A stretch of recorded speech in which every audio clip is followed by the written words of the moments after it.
Okay, everyone, we're back again, and we're going to go straight on in. Ralph is here, and Jeff. Ralph and Jeff should be over at the studio, as far as I'm aware. Jeff sometimes struggles to get in on time, but Ralph, how are you doing?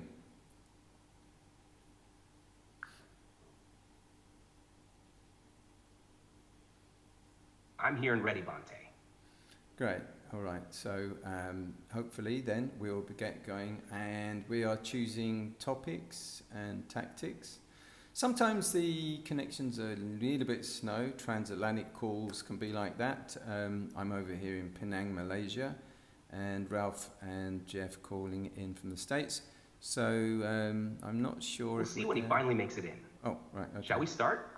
Yeah, go ahead. So topic and tactic.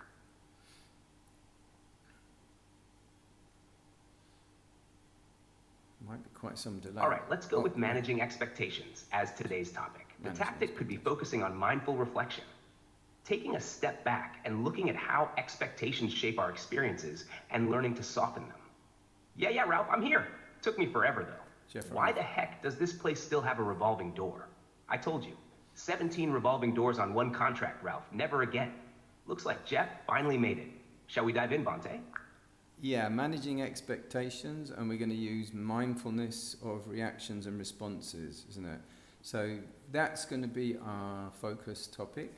This is a clear illustration of this will be just being aware of what expectations exactly, we Bante. Actually managing have. Expectations through mindfulness of reactions and responses. It's about observing how we react to unmet expectations and using that awareness to soften our responses instead of getting swept up by them. Yeah, like how I expected a normal door, but I got a revolving one. Again, my reaction? Pure panic, Ralph. You should have seen it. A perfect example, Jeff. But let's focus, Bante. How would you guide someone to notice their reactions and gently shift them without getting caught up in the emotional spiral? Jeff, you seem to have quite a strong reaction in response to revolving doors. Most people are okay with the odd revolving door?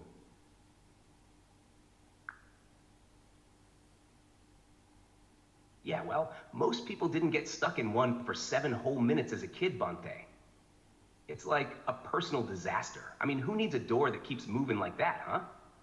Well, Jeff, that's exactly where mindfulness comes in. It's noticing those strong reactions, like your fear of revolving doors, and observing them without getting carried away. When we can soften that initial response, we create space to react more calmly. What do you think, Bante? Wouldn't this be a good moment to illustrate how expectations play into reactions like this? Ralph, have you thought of becoming a Buddhist monk? Because you're on the job. All you've got to do now is just shave your head and find an ordination. I think you're away. You seem to have a very good grasp of the topic. Ever consider that? So, no, I agree. I actually did see a revolving door. It was featured in a movie. Oh, here we go. Ralph? Me? Yeah, why not? It should be pretty good. You should make a great monk, as far as I can tell. Full comprehension of mindfulness, wisdom, the Buddhist teachings. A monk? Yeah, sure, Bante. I'll just shave my head, no problem. Except I like my hair, thanks. And I don't think monks deal with revolving doors every day, do they? Well, Bante, Jeff might have some way to go on that path, but he's certainly showing flashes of mindfulness, whether he realizes it or not. And it's good that you're seeing the humor in his reactions, because even those moments can be teaching opportunities. You were saying you saw something? What was it that caught your attention? Well, there is a thing called revolving door syndrome. No, but this was in the movie The Day After Tomorrow, at the point when the guy who's in New York and he's just about seen this enormous tidal wave rushing down one of the streets, and he has to get back inside the public library, the central library, and guess what? There's a revolving door, and it's the one thing that stops the waves from managing to just gloosh in. He gets through. So it's a little bit like an airlock or something. What were we talking about? We were talking about mindfulness and of reactions, and how that we can, by being aware of our reactions, we can then deal with them by reflecting and what was the other thing again?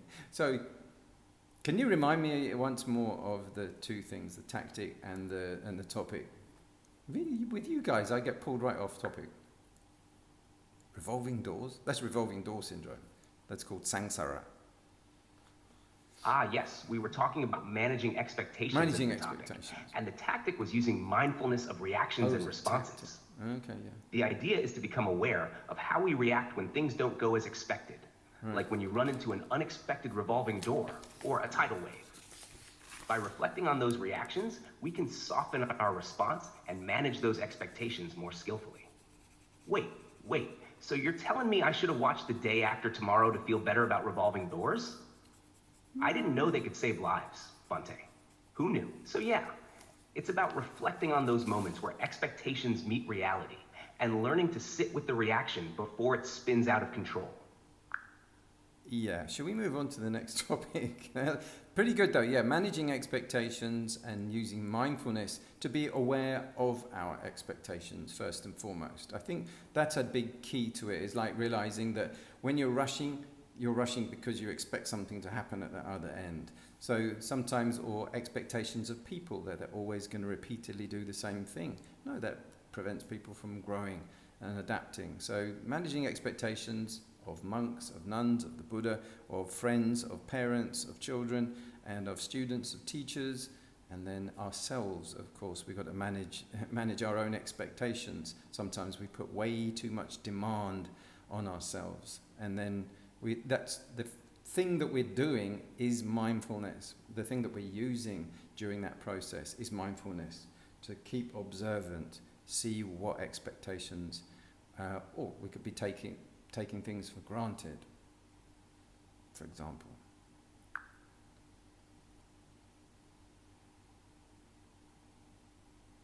Exactly, Bante. Managing expectations really ties into every relationship we have, whether it's with others or ourselves.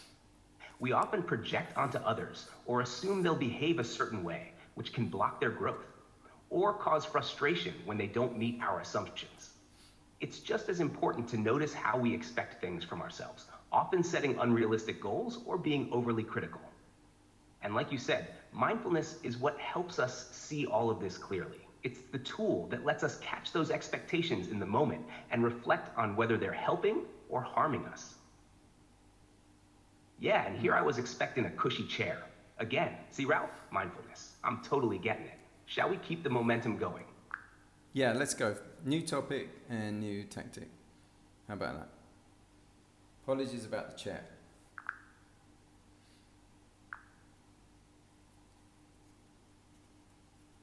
No worries at all, Bante. Let's switch things up. For the new topic, how about embracing uncertainty? And for the tactic, we could use reflective questioning, asking ourselves open-ended questions to sit with uncertainty instead of trying to control or predict outcomes. Yeah, Ralph. I embrace uncertainty every time I come in here. Never know if I'm getting a comfy chair or the wooden one. How does that sound for the next topic? We can explore how sitting with uncertainty can actually open up new possibilities rather than getting stuck in fear or expectation. Yeah, uncertainty, which is contrasting towards certainty. We're sure things are going to happen. We are sure that such and such is going to be the outcome. Exactly, Bante. Uncertainty is the flip side of certainty. While we often crave certainty, it's the moments of uncertainty that offer real growth. By embracing the unknown, we allow ourselves to be open to new experiences and insights, rather than clinging to fixed outcomes. And that's where reflective questioning comes in. Asking ourselves things like, what am I resisting here? Or what can I learn from not knowing? It's a way of loosening that grip on certainty and being more present with what's actually unfolding. Yeah, but certainty's pretty nice too, right?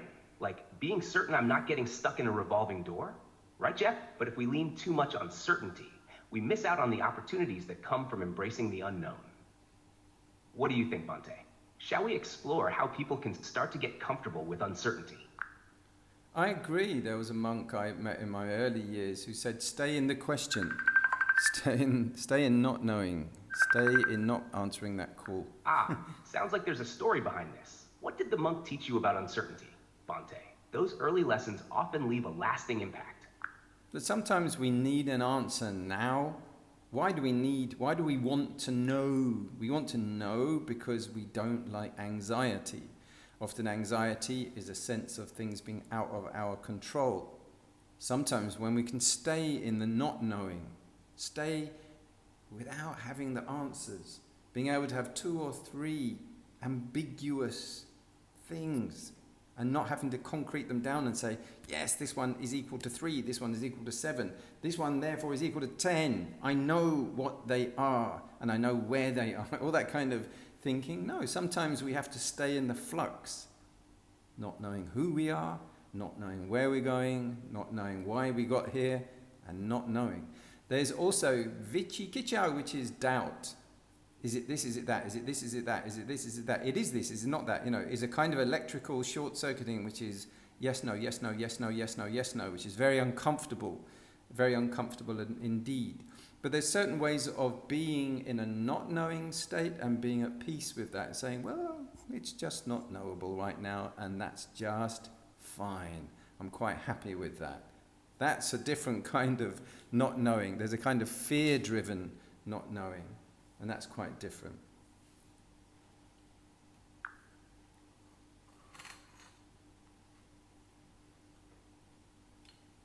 Absolutely, Bhante. That distinction between needing answers to escape anxiety and being at peace with uncertainty is so important. When we're driven by the need to know, it often comes from a place of wanting control, like you said, because not knowing feels like being out of control. And that sparks anxiety. The mind gets into that yes, no loop, and it's exhausting. But there's also that other kind of not knowing where we can rest in the ambiguity. It's not about resolving the unknown, but accepting it as it is, without the urge to force answers. It's like sitting in a fog and being okay with not seeing the full path ahead. Yeah, I get it, Ralph. I guess I don't always need to know why I got stuck in a revolving door. Sometimes it's just unknowable. Exactly, Jeff. Letting go of that need for certainty and just being with the experience, whether it's small like a door or bigger like life's questions, is where we find some real peace. What do you think, Bhante? Would this be a good point to dive deeper into how to stay in that space of not knowing without letting it spiral into anxiety? Be aware, meditate and be prepared for the spaces between thoughts that are just as much solutions as are thought answers, as like knowledge. Knowledge can be the biggest obstacle to knowing.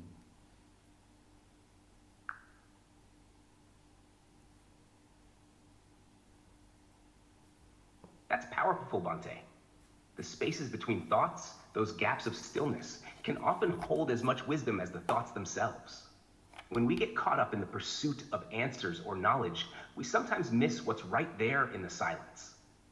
It's in those pauses that deeper understanding can emerge, almost as if the absence of thought reveals something that thinking alone can't touch. Wait a second. So you're telling me, Ralph, the answers are in the gaps? Man, I've been looking in the wrong places all along. Exactly, Jeff. Sometimes the solutions aren't in the busy chatter of the mind, but in the stillness that sits quietly in between. That's where true knowing can arise, without the baggage of needing concrete answers. What's your take on this, Bhante? How do you guide people to embrace those spaces, rather than rushing to fill them with thought? On the underground system in London, on every platform, just before the door, there's something written there. Mind the gap. That's good advice. Mind the gap. Mind the gap, please. Okay. Exactly, Bhante. Mind the gap takes on a whole new meaning in this context. It's like a reminder right there on the platform to pay attention to those spaces, the gaps between thoughts, between moments. Just like in meditation, where we're encouraged to notice the pauses, London's underground is subtly telling people to be aware of the in-betweens. Yeah, Ralph, but I bet the London Underground wasn't thinking about meditation when they put those signs up. Still, guess it works both ways, huh? It really does, Jeff. It's a perfect metaphor for being mindful of the spaces in our minds, not just the ones in front of us. What's your take on using that as a teaching tool? Bante. It could be a way for people to connect everyday reminders with their practice, seeing the wisdom in minding the gap, both on the platform and within their thoughts. Well, I think we should wind up our session today and mind the gap.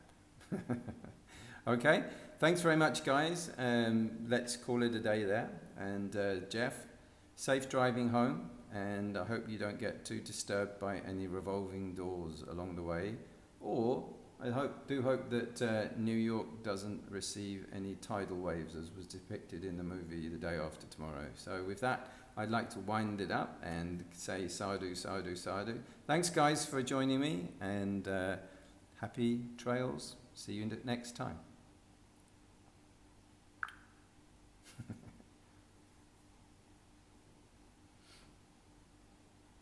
Yeah. I'll keep an eye out for those doors and tidal waves. Thanks, Bante. And thank you, Bante. It's been a great session. We'll keep minding the gap and carry that mindfulness forward. Sadhu, sadhu, sadhu. Looking forward to the next one. Take care and happy trails until next time. To classrooms where young hearts are trained. He raised the funds, he gave the aid in the name of a Buddha. His path was laid. Oh, by Tirakita, your journey is long. You teach compassion where it belongs. Through meditation, through wisdom and care, you lift the burden that people bear.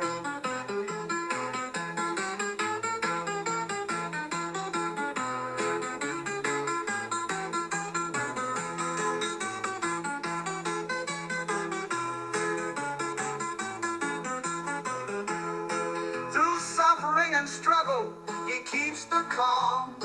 With each breath, a healing song. Oh, Bantirakita, your journey is long. You teach compassion where it belongs. Through meditation, through wisdom and care, you lift the burden that people bear. Oh, Bantirakita, your journey is long. You teach compassion where it belongs. Through meditation, through wisdom and care.